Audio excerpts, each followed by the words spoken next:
Greetings, mortals. I'm aware that in the very first second of this stream, it's likely that I'm only talking to myself, but this is recorded, so I'm recording it for future generations, the hundreds and thousands of people who will eventually watch it. I'm sure.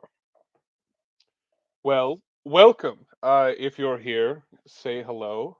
Uh, Tonight we are going to be just hanging out. This is a chance for me to get to know the community a little bit, have a conversation, and we're gonna do some solo role playing with which, if I'm entirely honest, this is the first time. Hello, Red Wonder 8. Welcome. Welcome.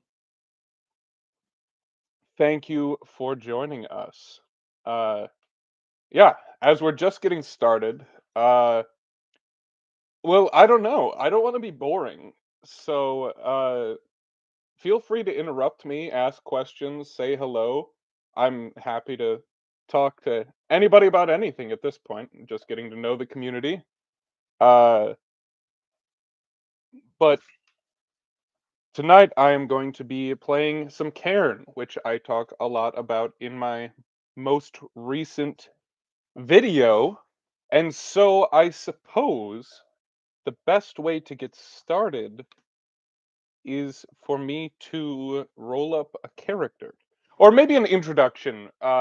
If nobody's ever heard, or if somebody hasn't heard of solo role playing, uh, basically uh, it's like you are playing D&D with a game master, except you are part the game master, and then also you have some randomized help to be the game master.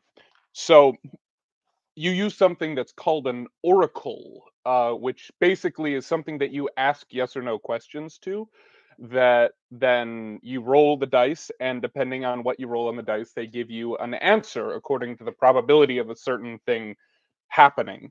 Uh, and so, as my oracle, I'm using the Mythic Game Master emulator. Uh, and what that has is this really cool mechanic called the fate chart, which I'm just using my webcam, so it's probably not good enough quality for you to read this, but that basically based on something called the chaos rank, and then based on whether you think something is likely or unlikely, and there's like multiple different ranges of that. It goes from 50-50 is straight even, then on one side it goes unlikely, very unlikely, no way, and impossible. And then on the upwards it goes somewhat likely, likely, very likely, near sure thing, a sure thing, has to be. And so that gives you kind of a sliding scale of percentages to the likelihood of the answer to your question being yes. And so that is one of the things, along with some other really cool mechanics that are in the Mythic GME, that I'm going to be using to help me play for solo Cairn, which should be interesting. Like, because as I said, this is my first time. So let's get started making up a character. Where did I put my? I need a character sheet. Give me 2 seconds.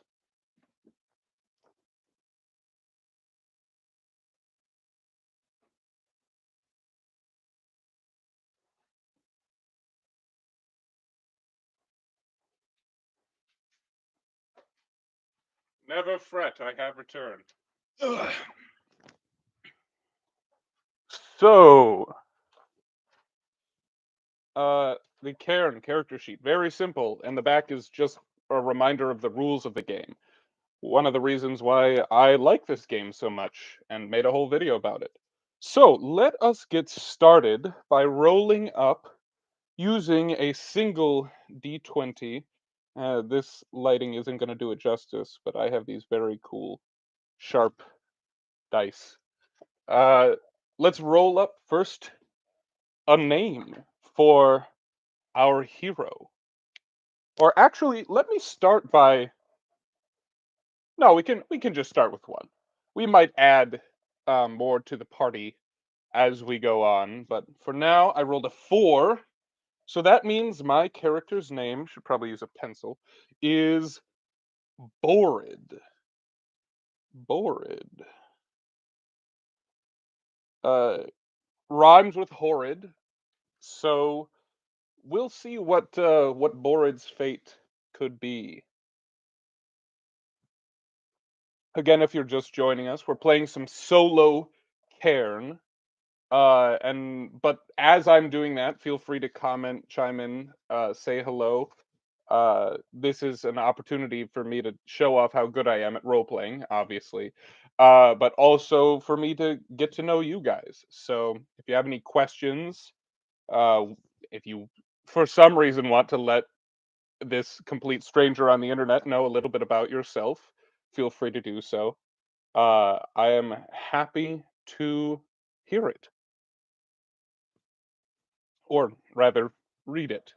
But we've got our first name. Let's get our surname. We are going to be Borid. Ooh, nat 20. We are going to be Borid Wolder. Borid Wolder. Okay. I wrote Borid too big, so now I have to erase it from the name spot. Borid Wolder. What kind of man are you going to be, Borid? A hero or a stain on the wall of a dungeon? We shall see. And what is Borid's background? I roll another d20. I get a 7. Borid has a background as a gambler. Borid is a gambler. Interesting.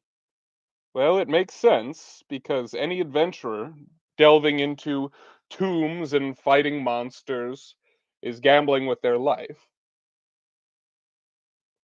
So let us develop a little bit more about Borid. We have our character traits. I'm gonna stop showing the book because I can see that it's not high quality enough for you to read it. So I'm just gonna read the important parts to you. So now, do I want to do all of these? Let's do at least 3 character traits. So we're gonna start with one physique, and I will roll a d10 for that. He has a lanky physique. The lanky gambler Borid. Lanky, lanky. What else are we gonna learn about Borid? Uh, we are going to learn about his speech. In what manner does Borid speak? He speaks in a precise manner. Borid is a precise individual. Maybe maybe he's a card counter or was or whatever the equivalent of that in fantasy games is. Um let's see. So Bored Wolder, the lanky gambler with a precise way of speaking. One more character trait about you, Boulder. Not Boulder. Borid Wolder. Borid Wolder. Borid. We are going to learn about. I rolled speech again. We're going to learn about his vice. Interesting. So, interesting.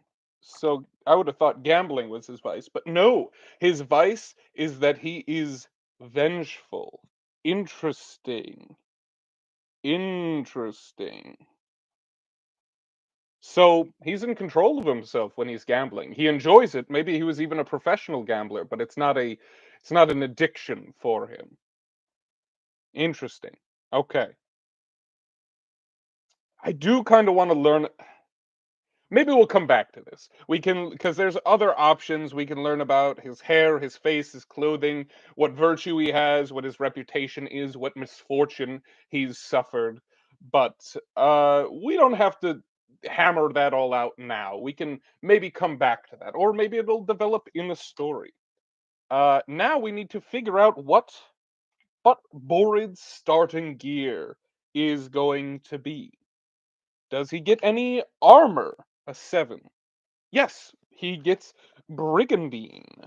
Brigandine, which is, let me spell this right. Brigandine. Ooh, and then let me check, is Brigandine bulky? Because if it's bulky, it will take up 2.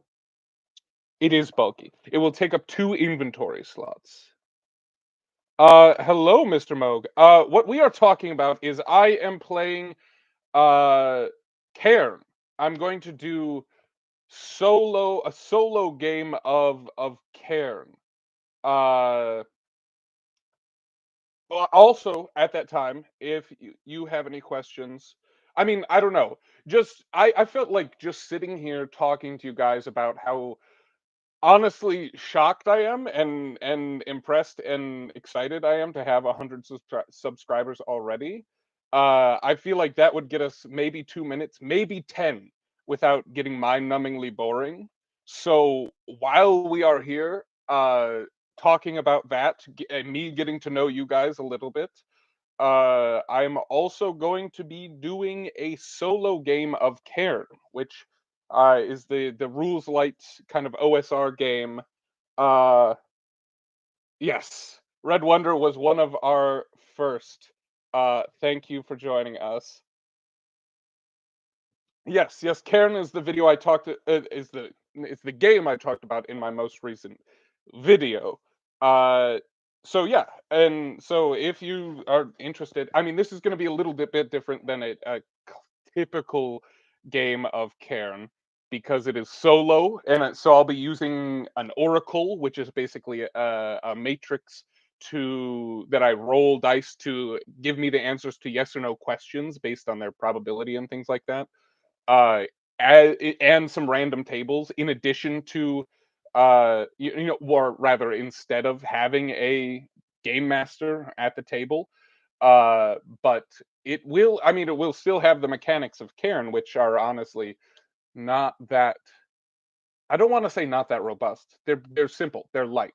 And after actually running my first game of it last week, the rules don't come into it all that often. It's a lot of conversation and a lot of thinking and decision making, but not a whole lot of rolling, which I actually kind of like because that means that the rolls matter more when you do have to roll. Like, I think we only had one save throughout that entire session, and it was a dexterity save to avoid a trap.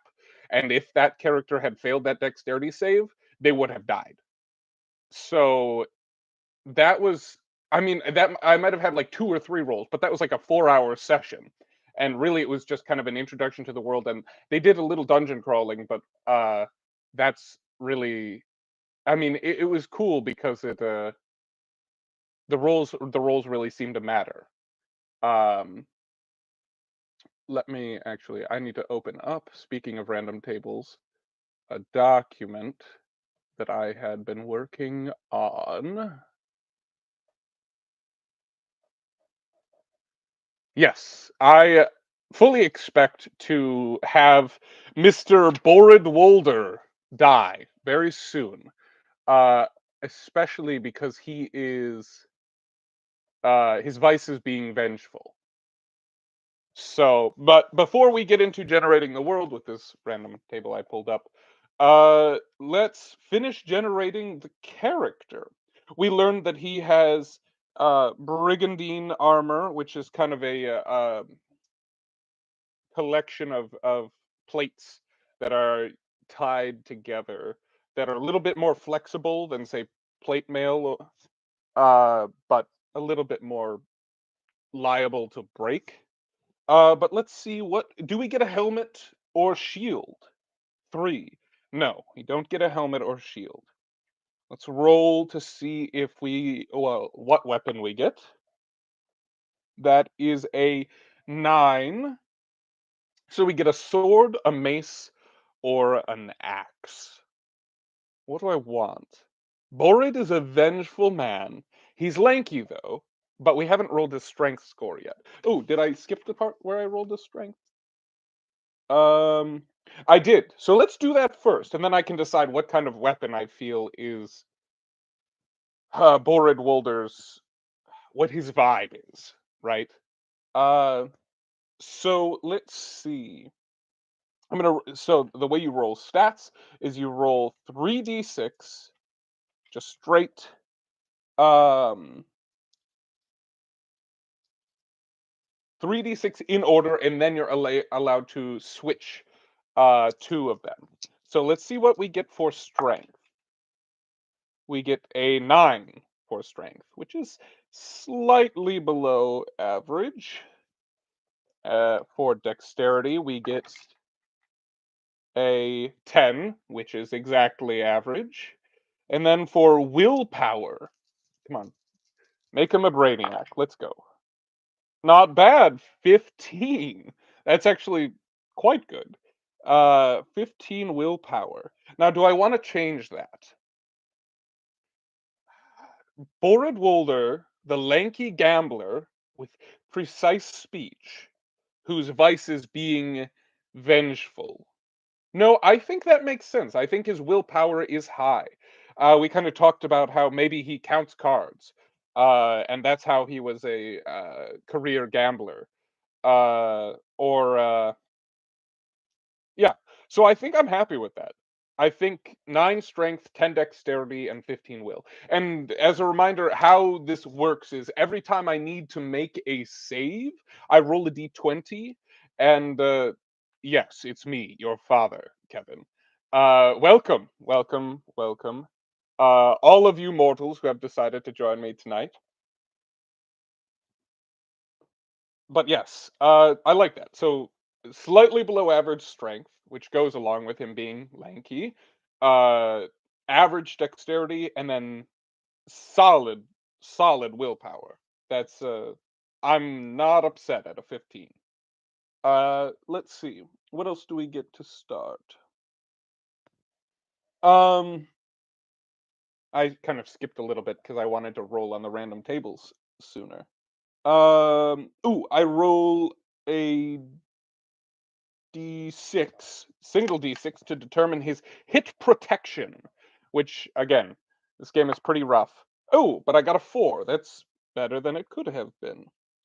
Above average by one might say, if one was being mathematically accurate. And I've got the Brigandine, which takes up 2 slots, so I'm just gonna put a little dash because it's bulky. Uh, a little some other starting gear. Everybody starts with 3 days rations. Rations are important. I'm just gonna do 3 kind of tally marks to keep track of those. A torch, which could be very handy if we end up having to do some uh ooh, low strength, average dex, but very high willpower reminds me of the underdog in stories. Yes, Mr. Moog, I definitely see Borid as an underdog. Whether he is likable as being more than an underdog, we shall see. We'll see what his personality kind of develops into. But yes, he's going to have to outsmart his way out of most situations, right? Especially in this game where I only have 4 hit protection and low strength actually, which maybe I should switch because no, I've committed to it. Because basically, if you ever hit 0 strength, you die. So we'll just have to be careful. Borid will have to be careful. Um, so oh, and I get some gold pieces. I get to start with 3d6 gold pieces. Which, high willpower is great, but, you know, money talks. So we start with a total of 9 gold pieces. Not ideal, but, it's something. Better than 3. So we have that filled in. We've got our brigandine armor. We've got our rations and a torch. We rolled for helmet and shields. We didn't get that. Now I have to decide sword, mace, or axe. Well, I think that we've decided low strength, average dexterity, high willpower. He's definitely got to be a man of precision. He has that precise speech. not precise. I should practice enunciating so I don't mess up. Uh, got a role play. So I think I'm gonna go with the sword. Sword makes sense because maybe it's because they don't have specifics for rapier. I don't believe, but I'm going to flavor that sword as a rapier. Something that I mean, it does require strength because rapiers are about as heavy, if not more heavy, than your average, arming sword. But that requires precision. It's about thrusting, getting the right spot, slashes and stabs in the correct position. So I'm gonna go with rapier. Say intellectual duelist's weapon. Or at least that's how I'd like to flavor it. Now, let's see what I get for expeditionary gear. Glad you're liking this. Uh 16, which means I get a net. Not sure how or if that could come into being useful, but we shall see. Tools. What do I get for tools? 14. A metal file. Okay. Or a metal file. A file for metal, perhaps. Uh, Usually files are metal. Metal file for filing metal. That could be useful if we have to break out of handcuffs or a jail cell. And what do I get as a trinket? That is a 10. That is marbles. Okay, I get marbles. My inventory is filling up, man. I might have to leave some of this stuff behind, especially if I get a spell book. Um, and then we roll our bonus item. Now, I have to roll an 18 to 20 to get a spell book, and I think it would be very cool for the high willpower character to get a spell book. So let's see if I can roll an 18, 19, or 20. Nope, that's a 6. So I get another piece of expeditionary gear. 17, that's going to be a spirit ward. Okay. I'm gonna interpret that as hmm, what's cooler? An amulet or I think it might be kind of this bag of certain kind of herbs and maybe some sticks and like powdered metal and things like that he carries in kind of a bag that is a small bag tied around his neck to ward off spirits, the dead, or to potentially to aid him in warding off spirits of the dead. I'm not mad about that. Not quite as cool as a spell book, but we'll make do. And that fills us up to 9 out of 10 inventory slots. And if we were to take a fatigue or pick up one more thing, we would be pushing over into full 10, which gives us 0 hit protection. If your inventory is full, you get 0 hit protection. So we'll see. You know what? I'm just gonna try and find a situation where I can use some of this stuff and potentially get rid of it. I mean, more stuff is better, but I suppose if I have to take a fatigue, I'll probably have to leave something behind. Right now, my least favorite child is the net. Uh, but yeah, we don't get any. We don't get anything else from that, and I think that about does us for character creation. We have Borid Wolder, the lanky gambler with precise speech and uh, a vice of being vengeful. He is equipped with brigandine. He's got his rations, a torch, a rapier. He has a net, a metal file, marbles, and a spirit ward, which we're flavoring as a little bag full of different ingredients. Uh, but let's get us started. So something that I've been kind of interested in, and I'm running this game of Cairn for a group of my friends.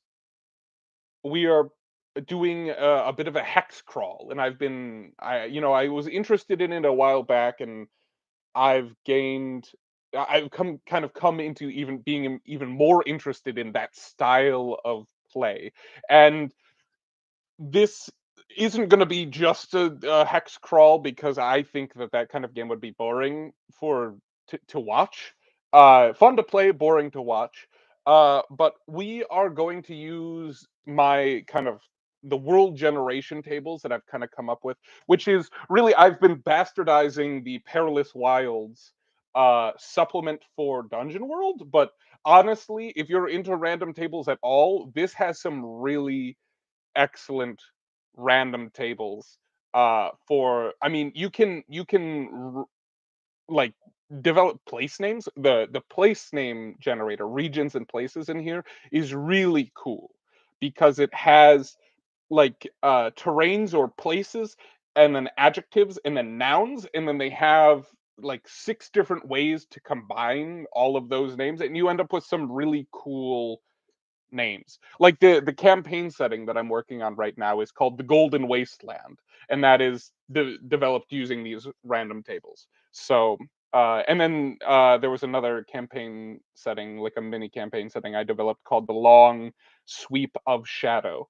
Uh, I believe this is available. It should be on Drive Through RPG. I believe that's where I got it, and you can get it the print on demand or as a PDF. And it is called Perilous Wilds. Perilous Wilds. Um, yeah. Very cool. Very, very useful. I use that in my prep more than just about any book that I own. It also has really cool. It's made making dungeons really fun for me because it has a way for you to randomly generate a dungeon based on just rolling on those tables. So you have to come up with the types of rooms that you might have. You come up with some like common rooms that can be repeated, like corridors, or if you're in a prison, like a cell or a cell block or things like that. But yeah, super useful resource. But let's get into a starting situation. So first of all, let's roll on this. I'm gonna roll on the terrain type to see where we are. Uh, so I roll a d20, I get a natural 20. That's match previous hex. We don't have a previous hex, so let's roll again. See what we get. 3. So we are starting in a plains biome, basically. So let us see. We're going to have uh, we're going to generate a feature for this plains, and hopefully that will give us an idea what the heck Borid is doing here. So I got a 2, which means that there is a landmark here. Okay, so this landmark, going on to a second part of the table, roll a d12.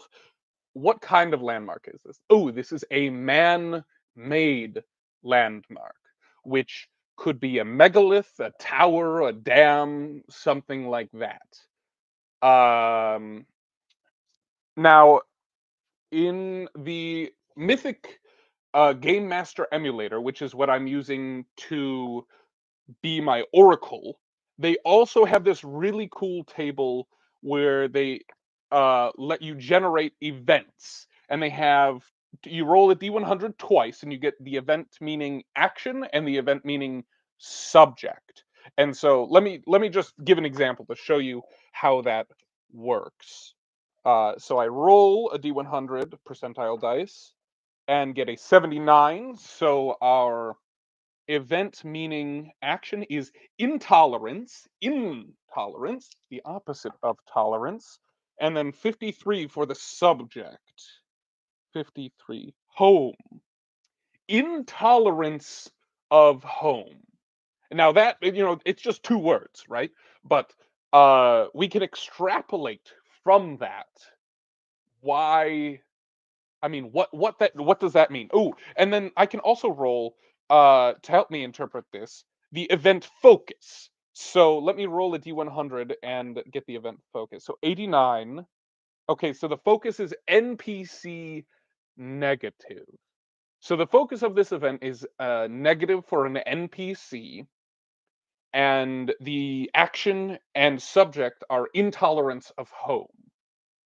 Okay, so part of me is thinking let's generate an NPC for me.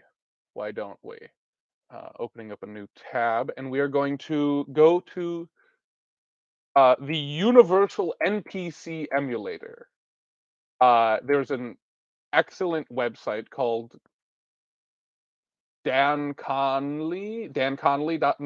But if you Google Universal NPC emulator, it's a really useful tool that kind of has a similar way of developing these characters to the kind of that event meaning. And by the way, all of these tools that I'm getting are directly from Trevor Duvall at Me, Myself, and Die, which is an excellent YouTube channel where he does solo role playing, and he's done some non-solo role playing.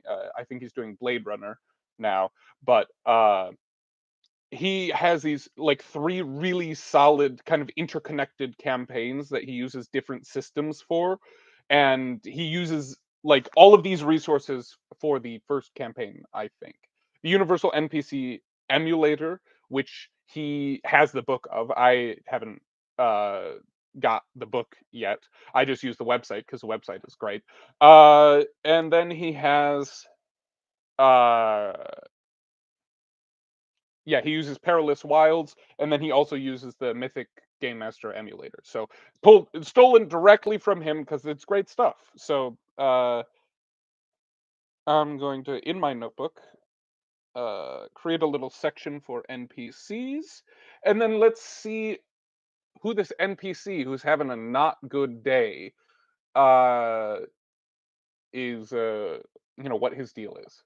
So uh as a general rule, whenever you're using random tables, if you don't like the result, don't use it.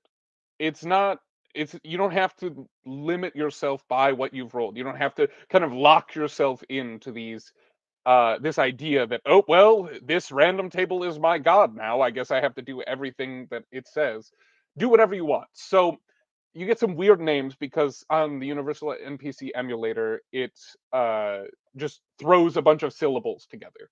So the name it gave me was Elilfree, um, or Alilfree, Alilfree. Anyway, it's kind of hard. It's a mouthful. It's hard to say. I don't like it all that much. So I was thinking initially I would take Ali out of the beginning of that, but actually I like Ilfree. Ilfree. So I'm gonna make our first NPC is named Ilfree, Ilfri, and then uh oh, interesting. So it gives you this is all stuff off of Universal NPC emulator. He is a righteous crook. That is his descriptor. He's a righteous crook, which I'm gonna write down. You can save them on the website, but I find it's always nicer to have everything that you need all in one place in a notebook right in front of you. A righteous crook, which kind of might make sense given that Borid Wolder is a gambler and he's vengeful, so it makes sense that he would be involved in things that are not exactly above board. Ilfrey the Righteous Crook, and uh, yes, I'm excited to see where Borid goes. Uh, and then it gives you three motivations. So Ilfrey's motivations are to determine freedom, and these are kind of like what I rolled, the event kind of subject and or action and subject, like intolerance of home. These motivations are very much like that. So determine freedom, blight enlightenment, and possess gluttony. Interesting. Okay. Determine freedom, blight enlightenment, possess gluttony. So determined freedom and blight enlightenment. That tells me that Ilfrey is a guy who likes to hold all the cards and doesn't want anybody else to be holding those cards. So he is somebody who uh he's a crook, right? But he's a righteous crook. He has a code. Uh, so he determines the freedom of people. So he's kind of like a boss or a judge, maybe, in this criminal underworld. He's blight enlightenment. That tells me he likes to suppress knowledge, to keep things secret. Very much in line with being a thief or a crook or whatever he is. And to possess gluttony, that's interesting. Now, that could mean that he is gluttonous himself, greedy maybe, or maybe he's just corpulent. Um, what else could that? You know what? Generally, rule of thumb: go with the most obvious choice. So Ilfrey is a big guy. He likes to eat. He likes to eat more than he needs to. So he's a big guy. And I think that is helping us to discern what exactly this monolith is, this man-made landmark. Uh, I think I like the idea of a megalith, but it could be a tower as well. It's not a structure though. That's a different category I have for things. So I'm gonna go with megalith. I'm gonna say that our first scene is going to be Borid is meeting um Ilfrey in front of this megalith out in the plains. Okay. Uh and the kind of event motivation is the intolerance of home. Um Now that's interesting. Okay. All right, I got I think I like this. So I'm going to write down for my scene um uh Borid meets Ilfrey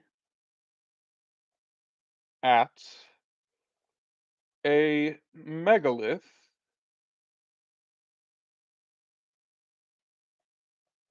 uh outside of town.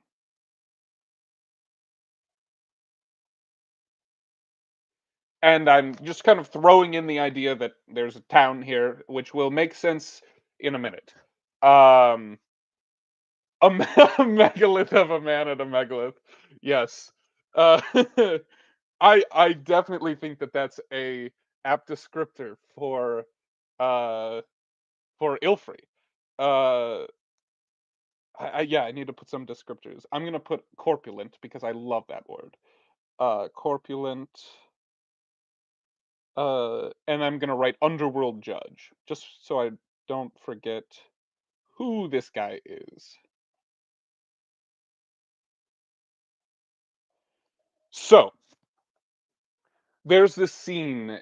Uh, we'll go into our first scene, and we'll see, how exactly I want to do this. Whether I want to get into all the silly voices by myself, alone in my room, or not. Well, I guess I'm not really by myself. I don't think I could do this not live, just recording to a camera. But let's jump into the scene. Borid blah, blah, blah, blah. Precise speech. I need to dial in that precise speech. Borid meets Ilfrey at a megalith outside of town. And the kind of impetus for the scene is the uh s- motivation and subject intolerance and home. So, what I think that means is, well, let's just jump into it. So, Borid, we see Ilfrey, who is again this corpulent, if righteous thief, this judge, this arbiter of the criminal code of the underworld, kind of law underneath the law in this nearby town. And he is sitting. It was a rough thing for him to walk all the way out here, but uh Yeah, he's taken a load off. He's sitting here on a stone underneath this kind of massive standing stone that has these foreign carvings into it. That it's one of these things that's just been here as long as anybody can remember, and nobody knows where it came from. But there's this kind of towering 30-foot pillar of stone that has all these intricate carvings on it that have been worn away by time. And then there's Ilfrey, this mammoth of a man sitting underneath it. And Borid approaches, and let's see what's Borid's voice going to be? Precise speech. So you wanted to see me. No, I don't like that. I'm gonna try for precise people are the Germans. So I think I'm gonna attempt a German accent for Borid. Uh, you wanted to see me, and Ilfrey kind of turns on his stone and says, "Yes, well, me and the other arbiters have come to a decision. You are no longer welcome in town. Your actions, well, they just aren't acceptable. It's lucky for you that there wasn't a greater push to see you punished further than this. I fully expected you to lose a hand or perhaps even your head, but they've decided on exile. These things, they take a while to forget, and sometimes it takes people to die for your deeds to be forgotten. What I'm saying is, you can't come back. Not soon, maybe not ever.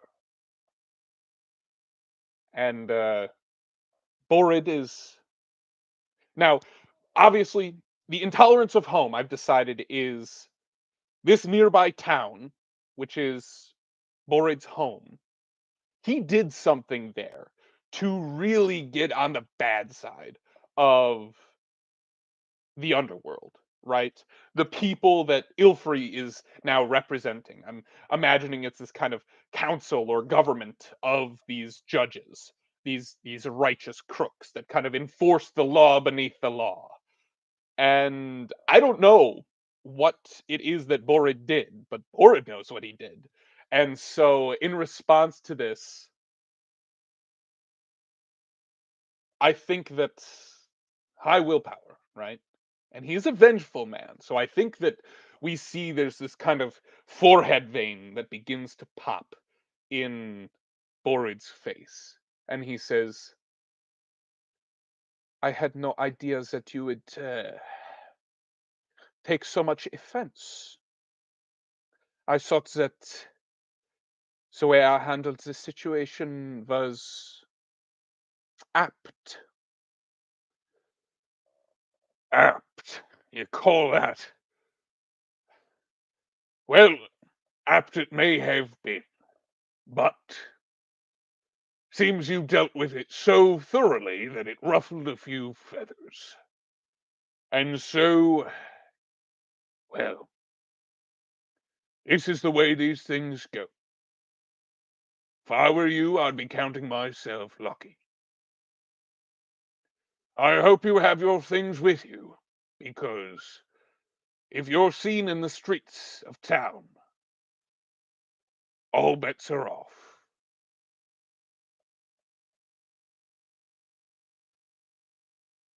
And that forehead vein pops again.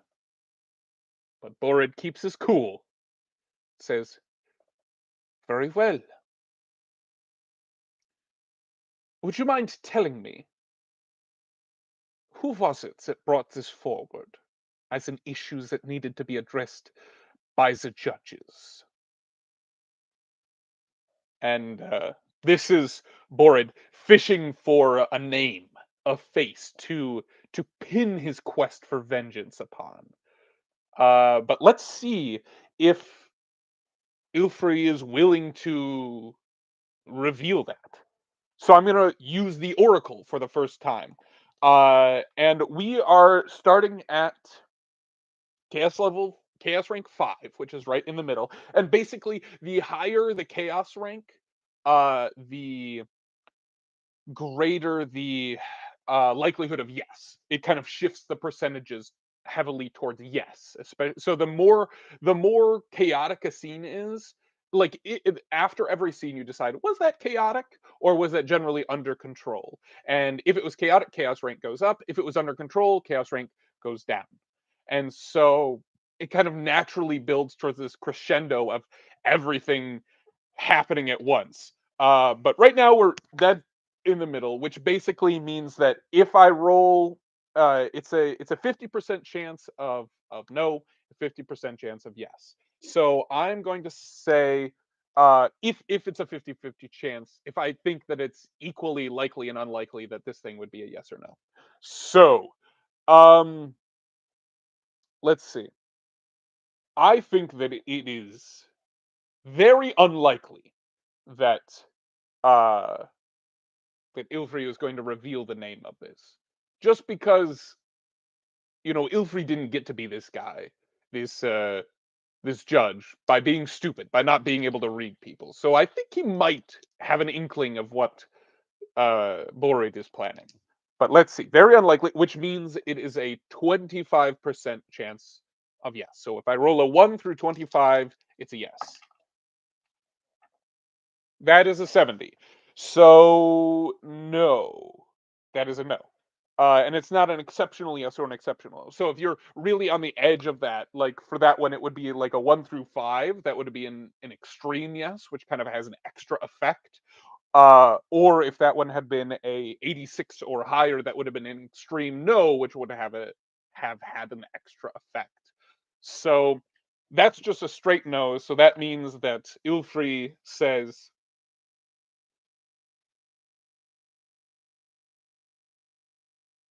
I think that wasn't Ilfrey's voice. I think that you're better off forgetting about this town and everyone in it.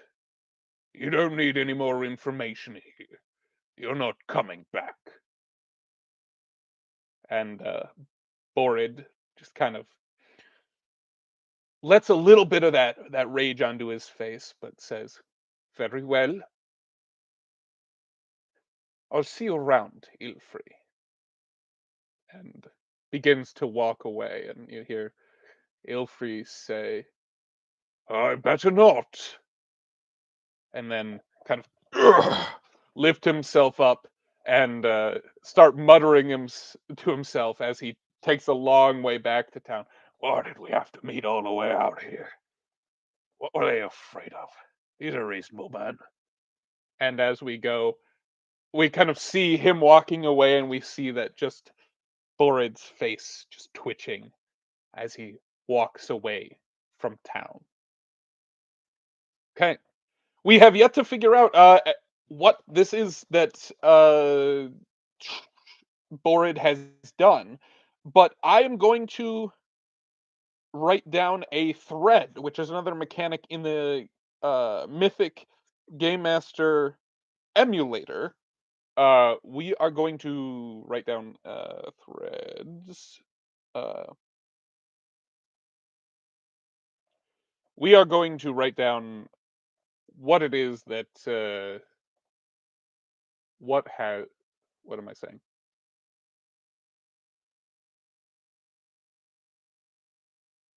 We're going to say Borid's transgressions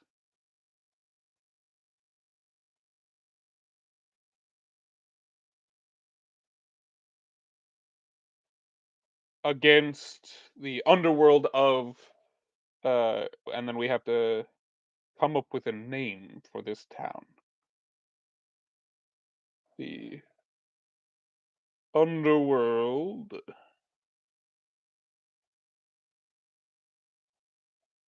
of, let's see. Um, do we use a place name? I don't think we use a place name because that's usually for like the name of location that has to do with like the ridge or the cliff or things like that. But actually, there are steading names in the back of this. So I'm going to roll. They have like people names, male and female, steading names, and mount names in the back of it. Again, in Perilous Wilds, excellent charts. So let's roll to see what we get. An 8. So let's see. Almahid English translation is Applebridge. So we are going to name that town Applebridge. So our first thread is Borod's transgressions against the underworld of Applebridge, which is a it's going to be a sizable town, if not a city, because you don't really get a criminal underworld with judges and all that in a village, a farming village. That's just not how that works. So Applebridge is this town which is Borid's hometown, and then as he goes, he's he is forced away from Applebridge. So that's kind of the start of our adventure. We don't know what Borid did to deserve this or not deserve this kind of exile from his home, but we know where he's going, which is anywhere but here. So let's figure out what his next steps are. So as he kind of leaves this, he's going to come into this next hex. Not really. I'm not really drawing a map or anything, but we're going to see where our next scene takes place. Is it still in the plains or is it somewhere else? 3. Yep, it's still in the plains. So he's been walking now, traveling for the better, like kind of the first section of this day. And let's see if we can generate a feature in this new hex that he has walked into. Uh, that is a 7, so that is a resource. This area is rich in a specific resource. So let's see what resource that might be. An 8, which is it is rich in timber or stone. So, because it's plains and not a forest, I'm going to say that it is rich in stone here, which really doesn't help.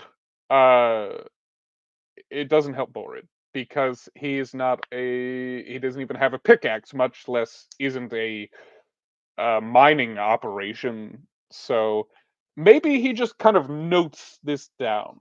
I'm gonna go to the next page and do notes. Pass I'm gonna write pass through an area. I may actually turn this into a hex map, but I'll probably do it afterward. And then if we continue this, then it would be good to keep track of Borid's travels. But passed through uh, a. I'm just gonna write hex. Rich in stone. Not sure what stone it is, whether it's granite or limestone or something, but something potentially valuable for the right person with the right tools and people. So that is in my notes. Let us see. Hold on. I have to blow my nose, so I'm going to mute so you don't have to.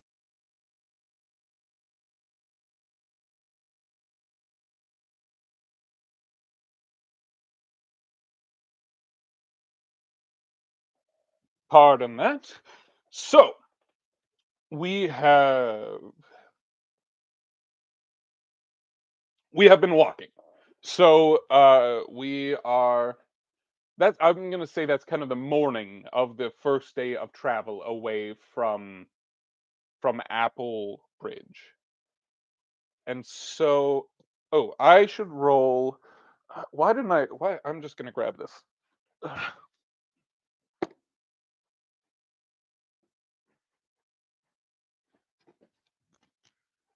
I said we weren't doing a hex crawl, but I guess we kind of are. So let's open this thing up. And do dropping things everywhere. So we kind of traveled as our first watch. Uh, Basically, the system I'm using is uh, onward, onward indeed. The system I'm using is derived from uh, a system that if you go to the Cairn website, I think it's cairnrpg.com, but Google it, you'll find it. They have a kind of set of mechanics for hex crawling. And so I took a lot of ideas from that, combined them with a few other ideas for hex crawling, and now I'm using this for well, I'm kind of messing with it and trying to figure out my own set of rules by combining a bunch of other ones. So I'm gonna roll on the event travel. So as he's walking through the morning, let's see if he runs into a hazard or an encounter or anything like that. That is an 18. So there is going to be an encounter. Okay. Uh, what should we do for encounter? I'm gonna go back to Perilous Wilds, and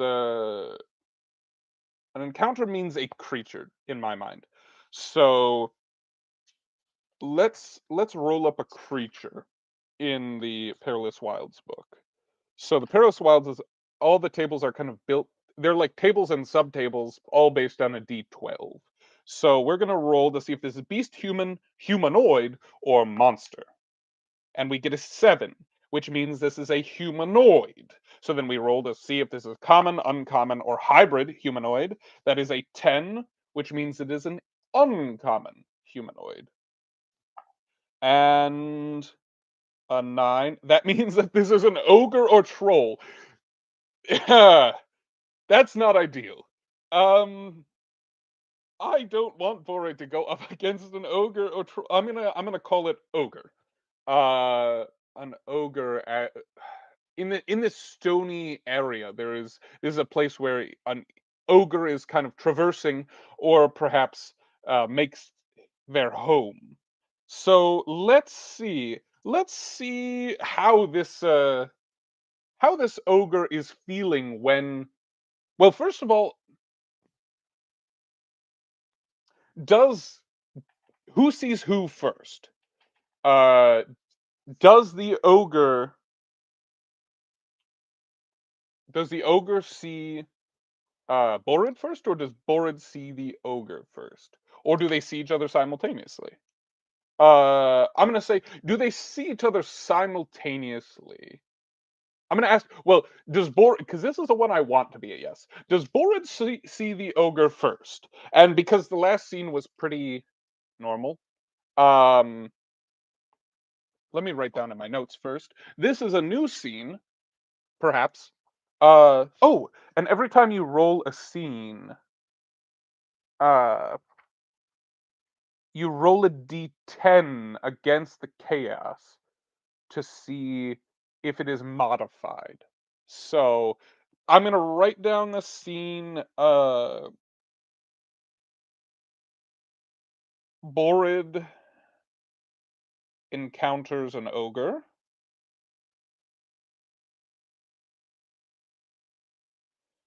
An ogre. And then let's see. I roll a d10. If it is so, the chaos was 5. That last scene was not very chaotic, so the chaos rank goes down to 4. So if I roll a 4 or lower, this is an altered scene or an interrupt scene, which means we get a whole different scene before he even encounters the ogre. That's a oh, yep, that's a 3. I thought I rolled the wrong die for a second. That is a 3. So that is an altered scene because it is an odd number.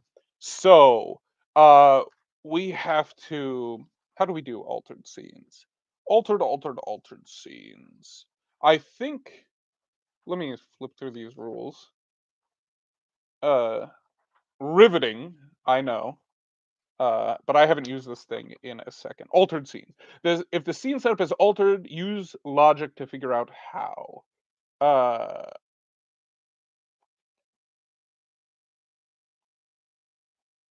you know what? I'm going to. So he encounters this ogre, uh, and but that scene is altered. So it's not just Borid walking through the plains and he happens to come across an ogre. He is going to uh well, let's see. Let's ask the fate table. Is this not an ogre but the corpse of an ogre? Is it dead? I think that's potentially likely. I'm gonna say that's somewhat likely. So we have an 80% chance. 88. No. So the ogre is not dead. Uh, let's see. Is the ogre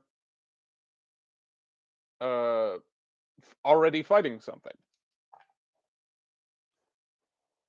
Yes, that is a 52. So the ogre is engaged in combat with something else. So I think that answers our question of does Borid see this thing first? Yes, because it is engaged in combat, and combat is noisy. Now we need to roll up and see who or what is this ogre engaged in combat with. So we're going to generate another creature. Uh, three. That is a beast. Okay, it is a uh earthbound beast, and that's a 9. It is a deer, horse, or camel. Interesting. Okay, so I think that what we see is this ogre is currently, maybe he attempted stealth, but I imagine that's likely not great for an ogre. And so I think we see an ogre chasing a deer across the plains. Because he tried to sneak up on it, didn't work. There's no tree cover. So this ogre has just taken off after this dude. This deer. So we see an ogre, yeah. And I think that because Borid recognizes that he is slower than a deer, and if the ogre sees him, he might become the target rather than this deer. I think that Borid is going to try and secret himself away, hide by getting down, laying down in the tall grass or behind a boulder or something like that, and he is going to attempt to just not be noticed by this ogre. And so that is going to be our first actual Cairn roll. We are going to roll a dexterity save to see if he is quick enough to slip out of sight before this ogre notices him. That is a 15. No, he is not fast enough. This ogre notices him and, or at least spots him. And now let me ask, is this ogre going to switch targets and go for Borid rather than the deer it is currently being outpaced by? I think that is unfortunately very likely, which means it has a 90% chance of being yes. Let's roll. 54. Yep. That is not an extreme yes, but I think we see that the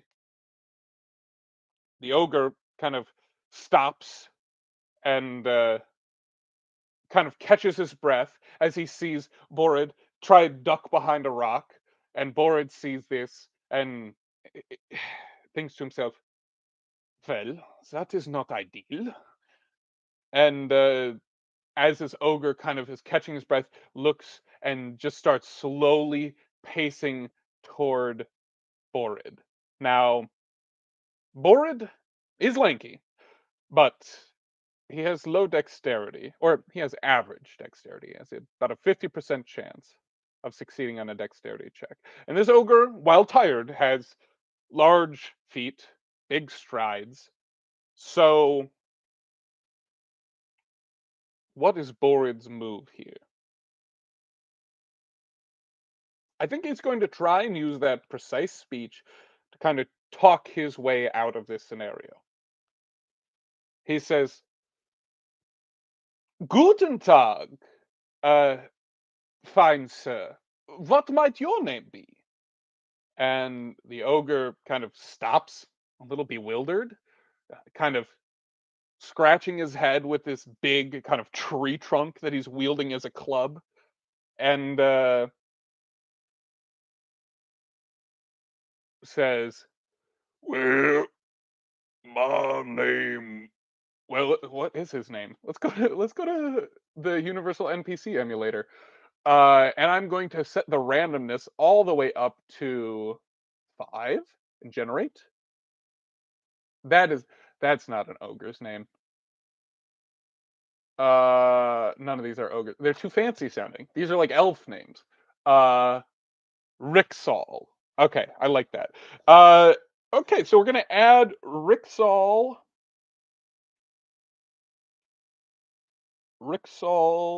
uh, Hungry Ogre to our list of NPCs. Well, my name Rixall. And Borid, who's trying to use his precise speech and his kind of willpower to get out of this, says, "Well, Rixall, it seems that you are searching for some form of sustenance. Is that correct?" And Rixall says, "Sustenance? What? What? Why are you using big fancy words?" And Borid kind of mentally is like, "All right, have to dial this back to talking to a child. It seems you are hungry, uh, good good Rixall. It seems that you are looking for food, and the food you are chasing, well, it is gone now. It has gotten away." Yeah, the deer got away, but you're here now, and you can't run nearly that fast. And he kind of gives a big belly laugh. I imagine just these kind of paunchy, not, I don't know if he has access to beer, but like a beer belly, as he's kind of rubs his, rumbling stomach with a hand, and he says, "So why don't you come over here and make this easy?" And Borid, sweating at this point, says, "Well, I do not have that many rations, but I would be very happy to share with you." Uh, and the ogre obviously is thinking about eating Borid, but Borid is like, maybe I can talk my way out of this. So he's going to say, "Very well, let me dig this out of my pack." And he kind of pulls off his backpack and is going to pull out one ration, and then he looks at this single ration, um, and then looks at this ogre that is kind of towering above him, who has kind of walked a little bit closer, each footstep kind of shaking the ground a little bit, uncomfortably close. Uh, and he's really hoping this would work. And so he looks at the single ration, and then he takes out the next two, and kind of wraps them up together, and is going to hand all of his rations over to this ogre. And he says, "Well, Rixol, here are my rations. I hope they are enough to tide you over until you can catch or come across a slower deer." And, well, he has provided an alternative for Rixol, and Rixol may not be dumb, but he's being given food for free right now. So I think there's a definitely an opportunity for him to just take this food and let Borig go on his way. Uh, I'm going to go to the fate chart for this. I'm going to say that this is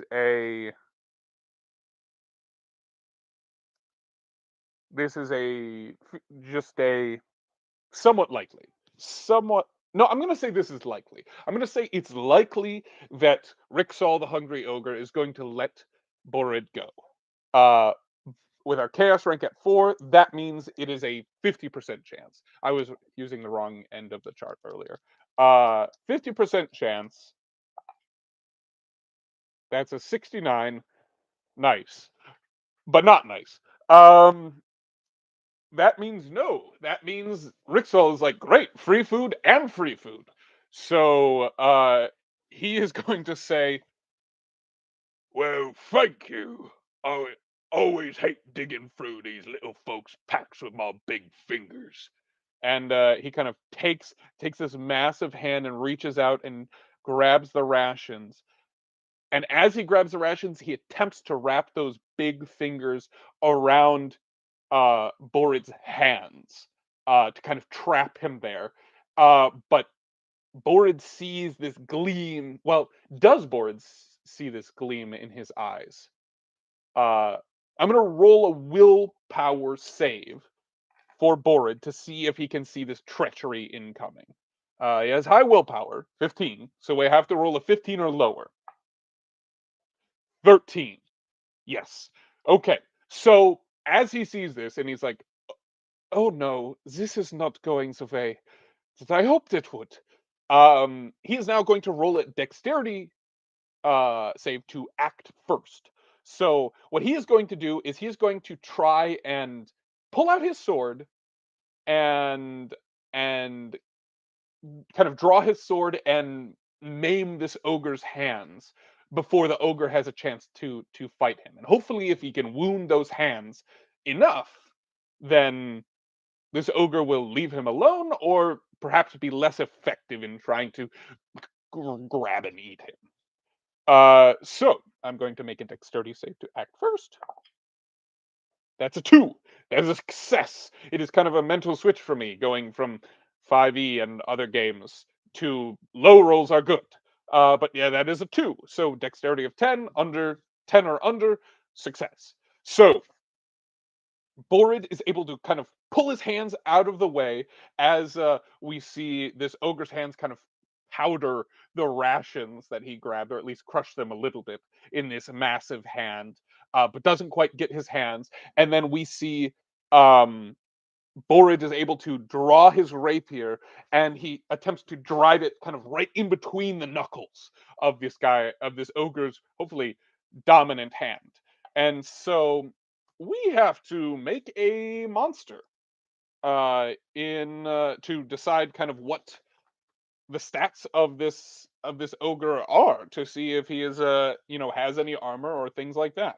So um let's see, we need HP, armor, strength, dex, will. Uh, so let's see. I'm going to give him high strength.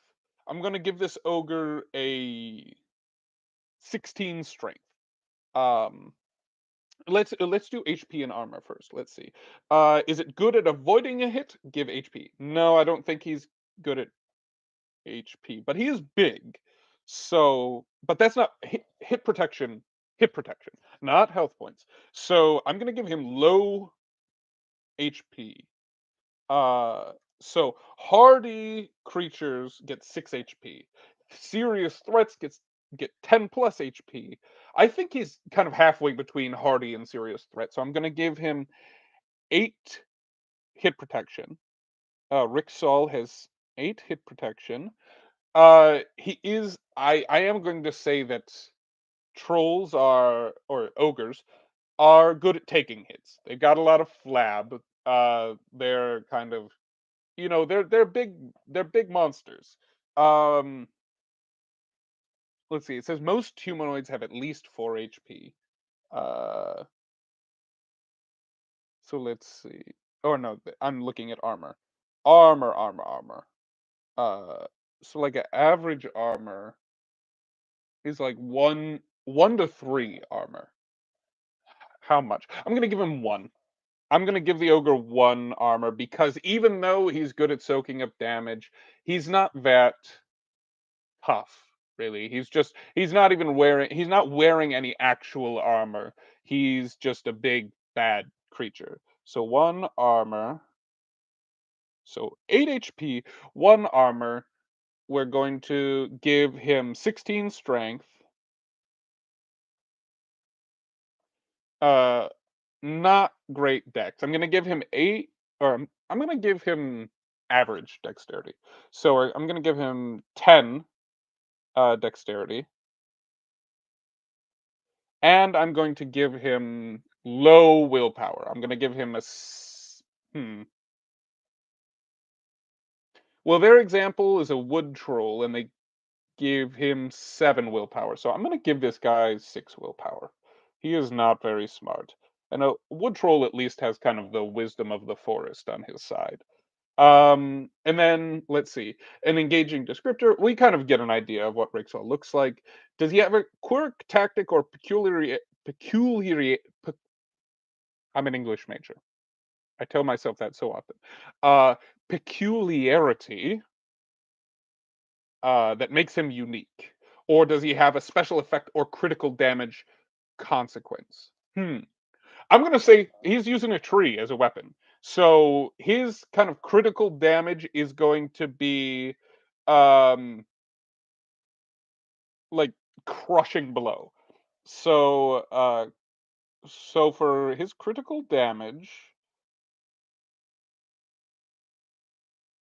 I'm gonna give him a crushing blow,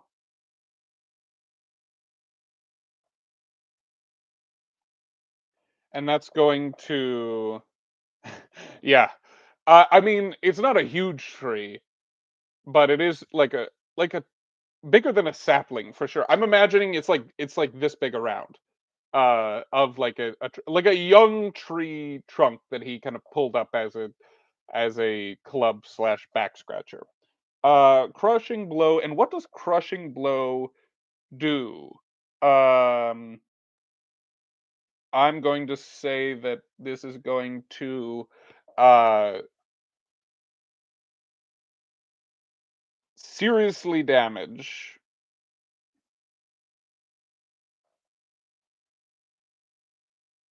a body part.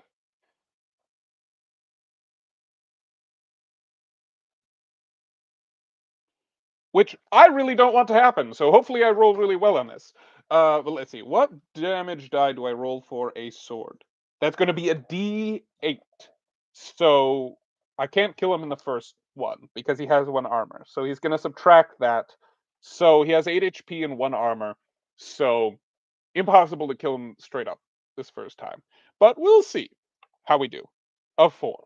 So he takes 3 damage. Rixel takes 3 damage, so that puts him at 5 HP. Uh, I rolled a 4, subtract 1 for the armor. So Rixel goes down to 5, and is mad. Uh, let's see.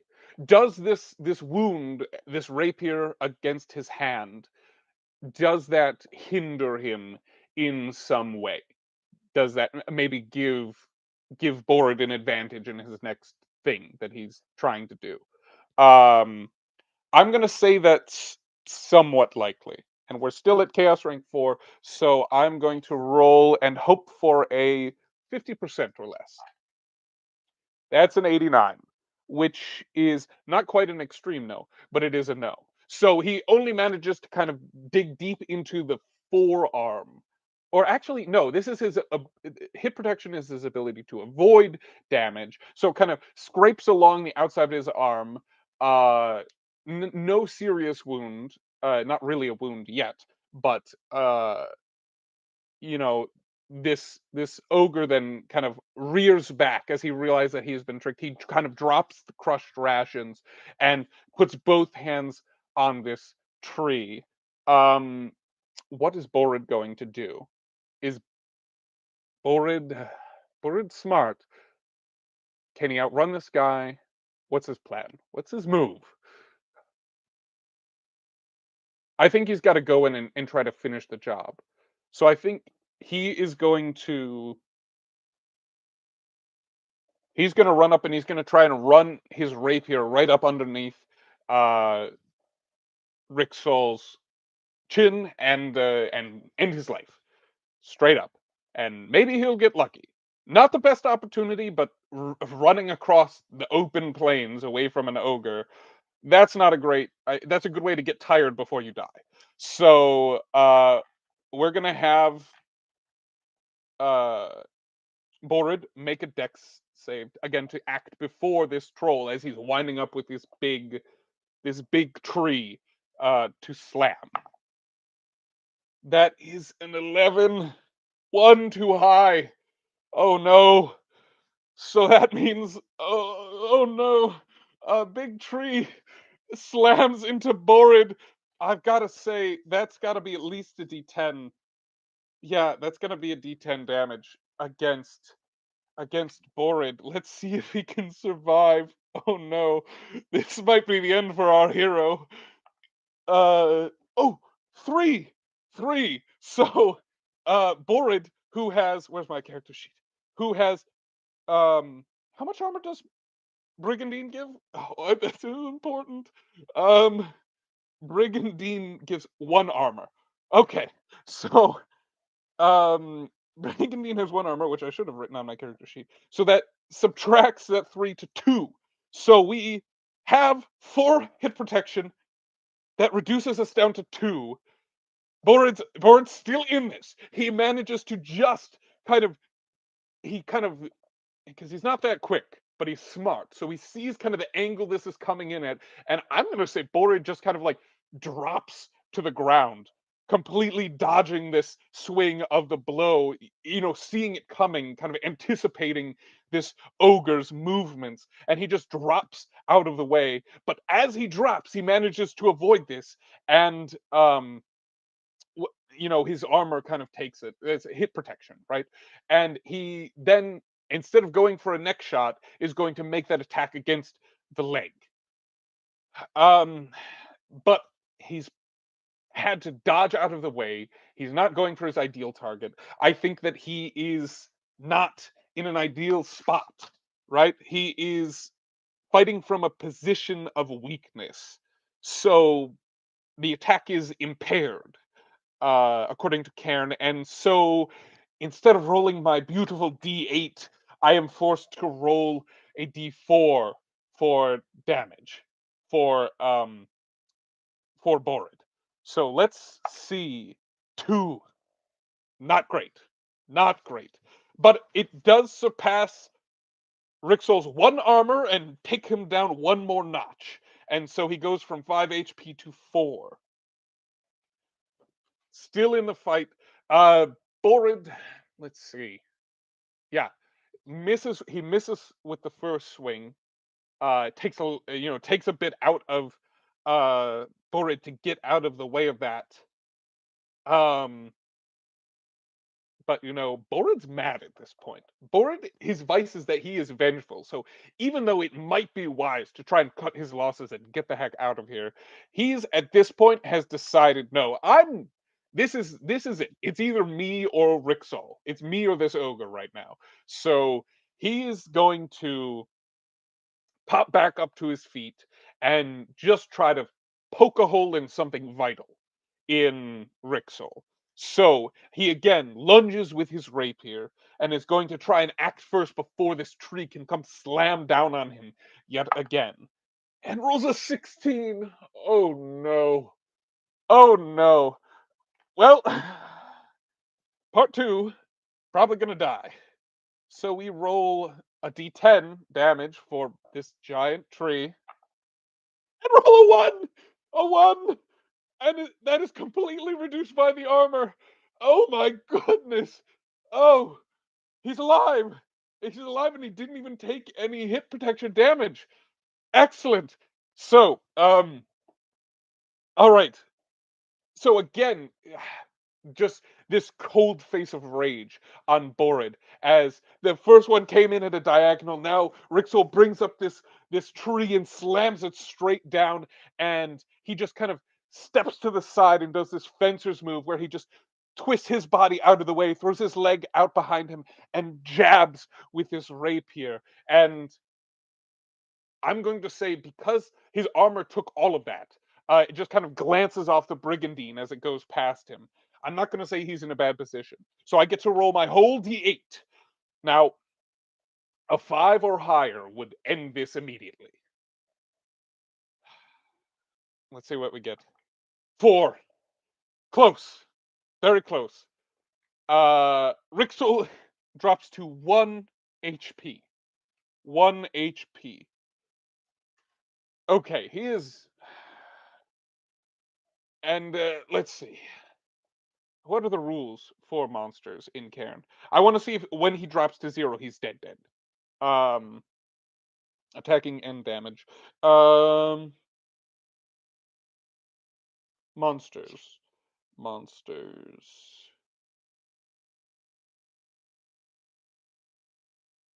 Oh, no, it works the same way. They so he still has hit protection.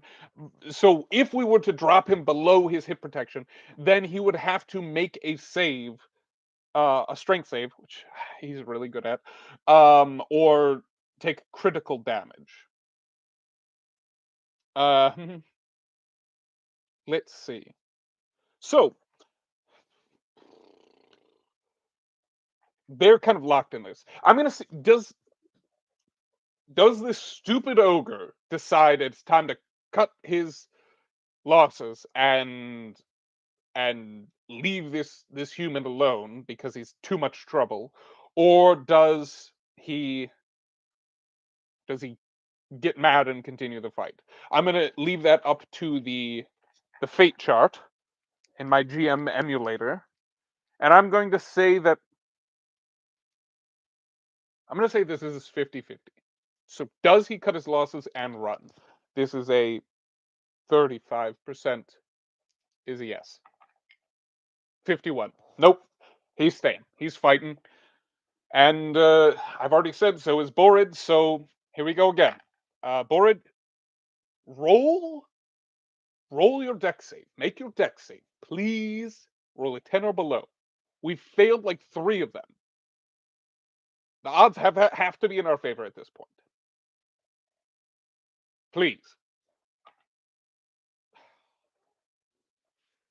That's a 13.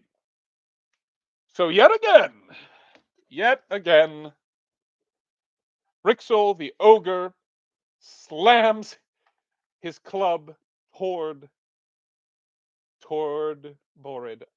You know, I'm really worried about this one. Oh, that's 10. That is 10 damage. So, let's see. Well, that only 9 damage past his 1 armor, but then we are going to take.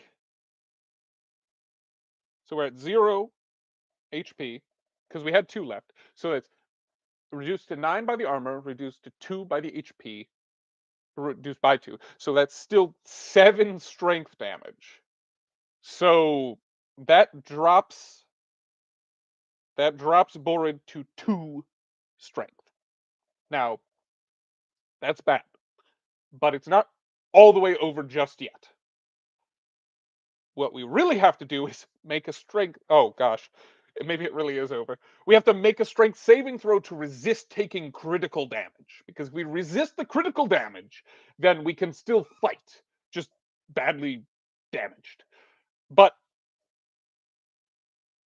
we have to roll a 1 or a 2 because Borid's strength score is currently 2. So if this d20 rolls a 1 or 2, this may continue. Anything else? And, well, I think our dear friend Borid is ogre food.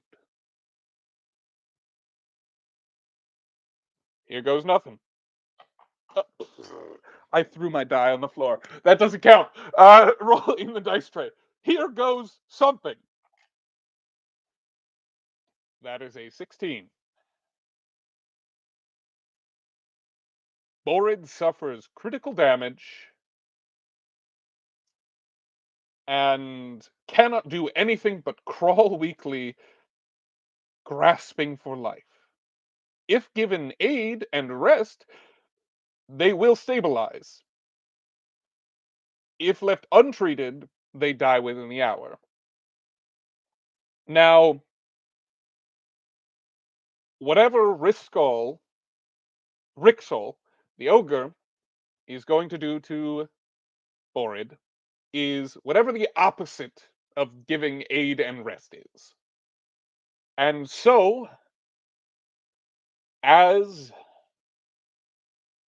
our hero, a mere 5 hours into his journey, decided to one-on-one an ogre, he is bonked over the head, dropped to the ground with a crushing blow, ribs cracked, coughing up blood, and Rixol, the ogre, picks up his crushed rations and picks up this human, gives him an extra bonk on the head to finish him off, and goes home wounded, but, well, not even wounded.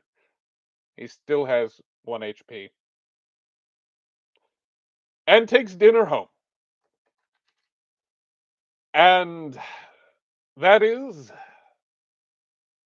well, that's just the way it goes sometimes. Our hero turned out to be not so heroic after all. And such is the way when you play a game of Cairn. Characters are fragile, and when you decide to do things like one-on-one an ogre and fail every single dexterity save, you end up dead.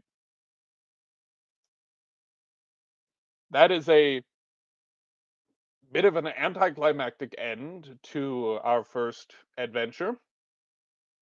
But well, I'm not totally upset at that. I had some fun. We had a chance. It just didn't go our way. It wasn't that it was unfair. He had plenty of chances to finish off Rixol. The dice just weren't in Borid's favor. Rest in peace, my precisely speaking lanky gambler character.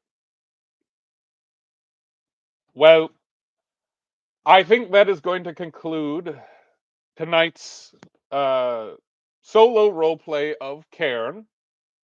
A bit of a sad ending to things, but you know, I think I learned something. I think I learned a lesson. And next time, next time I think we'll do better.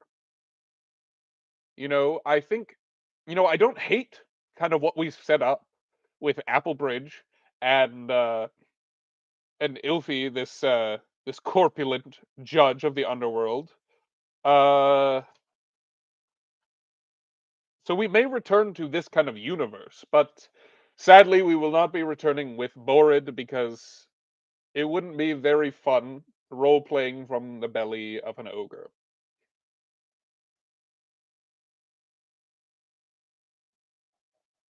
I'll miss him too, my brave little boy, Borid. Oh, forever in our hearts and memories, at least until we forget about him. Uh, but there will be a new character. I actually had a lot of fun. I hope you watching did too. Thank you. Yeah, Mr. Moog. I'm glad you enjoyed it. Maybe next time I'll come with 2 or 3 or 4 characters to give them a fighting chance if they were to come up against an ogre, especially with a kind of a brutal game like Cairn. Maybe not though. We'll see. I'll probably roll for it. That's fun. But yeah, thanks for watching. If you haven't already, leave a like if you want to see something more like this again. I appreciate everybody who came in and stopped by, even for just a few minutes. Uh, this was fun. I mean, I guess let me know what you thought. Uh, I if you're interested, I might post uh a picture of the character sheet and my notes on the Tabletop Sandbox Twitter. Uh, Eli, you missed the end of the tale of our dear friend Borid. Borid was crushed by an ogre and then eaten subsequently. He yeah, it was a decision some might call foolhardy, and I might be one of those people. But like I said, he was a vengeful man. That was his vice. He decided to kind of get this ogre. He tried to talk his way out of it. That didn't work. He tried to fight his way out of it. Didn't work. But that's what you get for traveling out on your own. Yeah, Borid was overzealous. Overzealous in his vengeance, his thirst for vengeance. So yeah. But again, like I said, our corpulent righteous crook, Ilfrey. I'm interested in him. Maybe some other guys.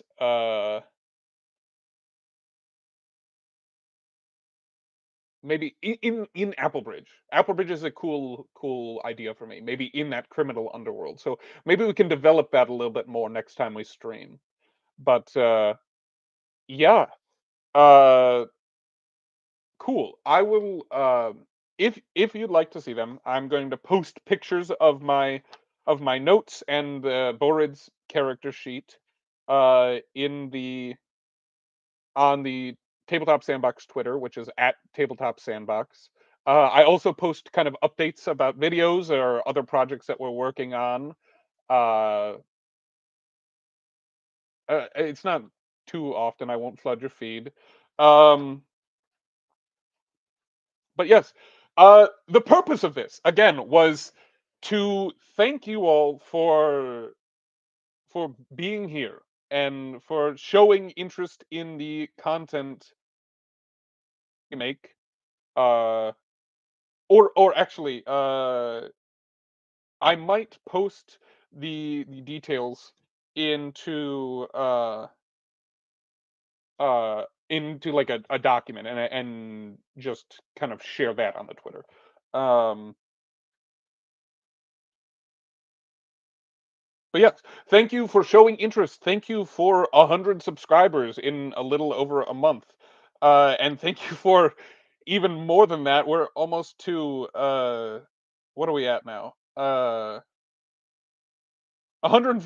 subscribers. We're almost halfway to 200 from where we started when I announced this stream was going to happen. So I appreciate you all so much for being here. I am flattered and happy that you enjoy the content that I have decided to put out there into the world. And feel free at any time to comment ideas of what you'd like to see. I am always looking for new ideas. I have lots of stuff in the pipeline. Uh, that's me, uh, Harrison Tar, and I'm here for you. I want to give the people what they want, and so uh, yeah, I hope this is what you want. I hope you enjoyed it, and ooh, yes, 200 sub stream in like a day or so. You know what?